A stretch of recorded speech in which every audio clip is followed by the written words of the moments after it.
Yeah. Finally, I want to leave you on the only apology that has been demanded thus far has been Robert Gibbs calling for Darrell Issa to apologize for essentially calling Jay Carney a paid liar.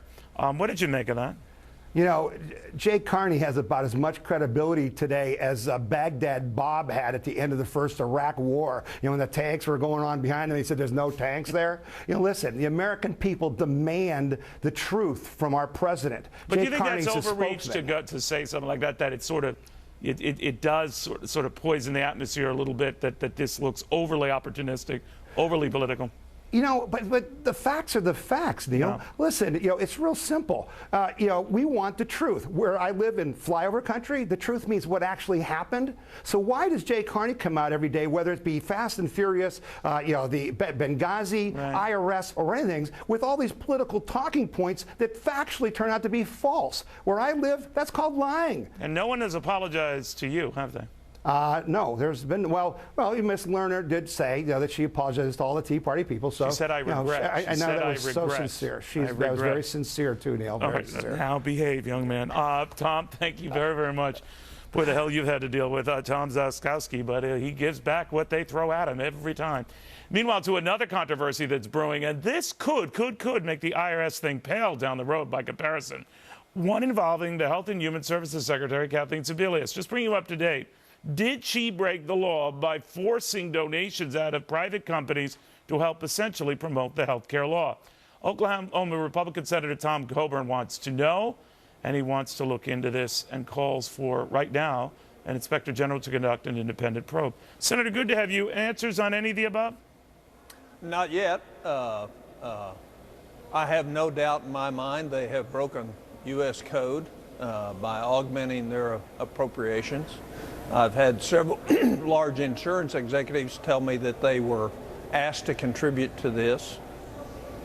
So we're just beginning on this, but if it's not illegal, it should be, and it for sure is unethical, and it is definitely a conflict of interest to extort money from the very people that you regulate. You know what I was wondering too, Senator? What about the companies that chose not to? You know, I mean, are they sort of pigeonholed, or are they sort of, do they have a big scarlet letter on them? Well, hey, we asked you to contribute and you didn't. This is a large group of people, from pharmaceutical makers to insurance companies to actual chain pharmacies to packaging companies.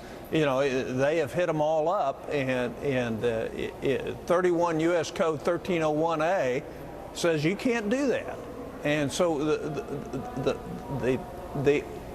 I guess disconcerting thing, Neil, is here we are outside the law, or at least appearance of being outside the law, in another area in this administration where they just don't really care what the rule of law is we want to do this, so we don't care what the law says, so we're going to do it. So we're going to get to the bottom of this. Where does this go, though, Senator? I mean, in reality, though, the Secretary has come out and said, well, thanks to Republicans blocking our funding and following up financing a lot of the progress of the health care law, I think the gist of her comments were we kind of had to do this. You say, well, look, you know, that's the art of rationalizing why I broke the law, why I ate my homework. You know, the fact is the law is the law, and that just shows you the attitude of this administration. If it doesn't matter what the law is, they're going to do what they want to do. And that's what's undermining confidence both in Congress and in Washington and with this administration. You can't do that. And so, you know, it's kind of like your previous guest. What are the facts? Tell us the truth. Don't give us any BS.